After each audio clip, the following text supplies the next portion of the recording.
Oke, kita lanjut mengerjakan soal logika matematika, di mana suruhannya masih sama ya, yaitu apakah kesimpulan ini itu valid atau tidak. Oke, langsung saja kita modelkan proposisinya. P itu sama dengan proyek berhasil ya. Terus Q itu sama dengan tim solid. Terus R itu sama dengan anggaran cukup.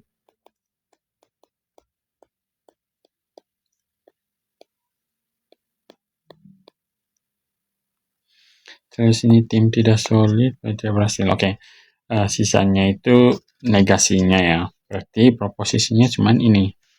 Oke, sekarang kita modelkan dulu. Proyek berhasil jika dan hanya jika. Proyek berhasil jika dan hanya jika tim solid dan anggaran cukup. I dan R. Oke. Proyek berhasil P jika dan hanya jika tim solid Q dan anggaran cukup R. Oke. Sekarang ada fakta baru bahwa tim tidak solid. Tim tidak solid itu berarti negasi Q. Terus kesimpulannya adalah proyek tidak berhasil.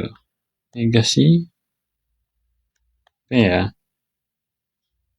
Oke.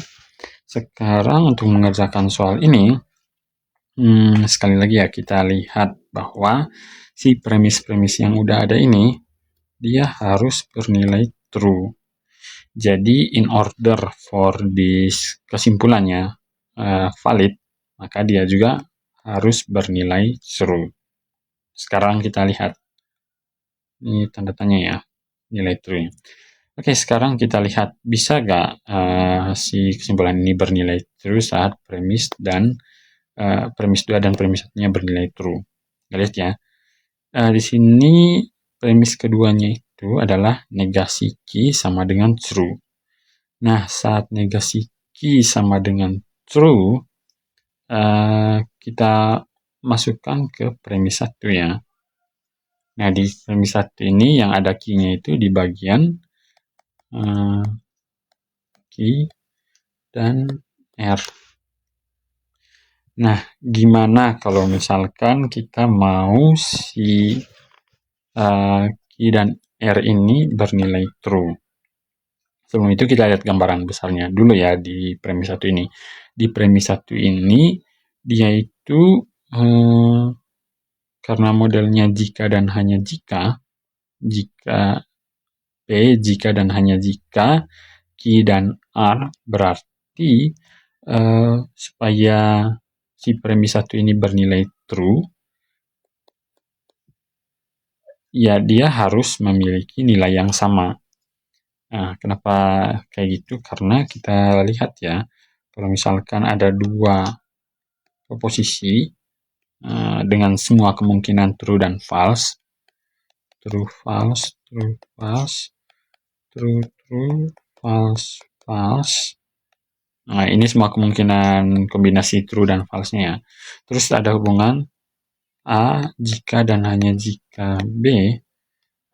Hasilnya adalah kalau true dan true, true, false, true, itu false, false, dan false, false ini true.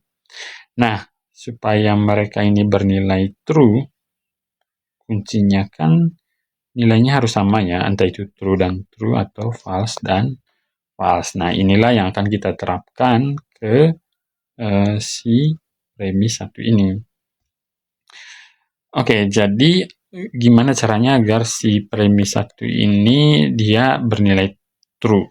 Jadi either si yang di ruas kanannya itu bernilai true dan si ruas kiri ini harus bernilai true, atau dia harus bernilai false tapi si P ini bernilai false juga. Jadi sekarang kita lihat ya. Oke, intinya dia harus bernilai sama ya di bagian kirinya, entah itu si P ini, dan di bagian kanannya Q dan R. Tapi kita sudah tahu bahwa nilai Q Q ini dari premis kedua, dia itu negasi Q, atau negasi Q itu kan sama dengan Q sama dengan false. Q sama dengan false ya. Oke. Q sama dengan false. Begitu Q sama dengan false, karena ini hubungannya itu konjungsi, di mana kalau konjungsi itu, misalkan kita lanjutkan yang di bawah ini tadi ya, misalkan A dan B, terus hubungannya A dan B.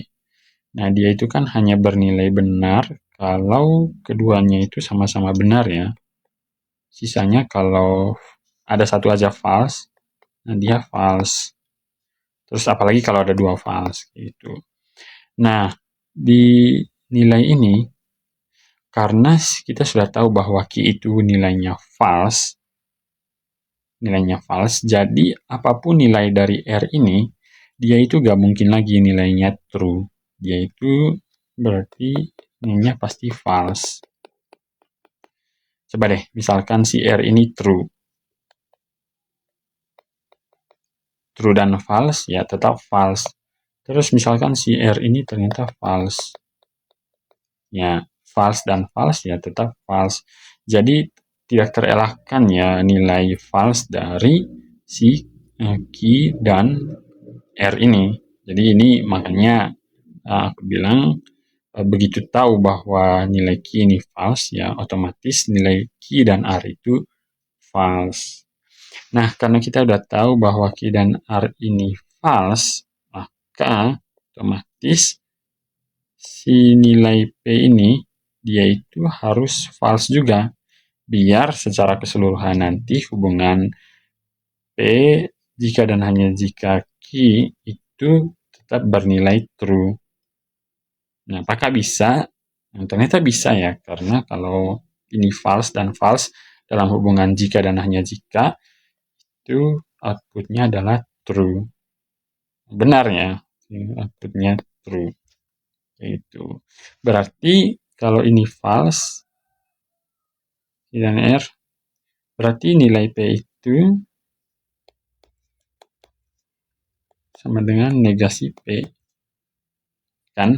Karena ini tadi kan udah false ya, di ruas kanan false, maka si P ini harus bernilai false. Jadi P yang awalnya nilai true itu, dia harus difalskan. Nah, cara agar nilai P yang udah true sebelumnya menjadi false, ya dia harus dinegasi. Karena kalau misalkan P itu true, negasi P kan false. Berarti sesuai ini kesimpulan. Berarti kesimpulan ini bernilai benar ya. Karena saat negasi Q itu benar, maka negasi P itu tidak terelakkan ya, dia itu harus benar. Dan ternyata dia bisa ya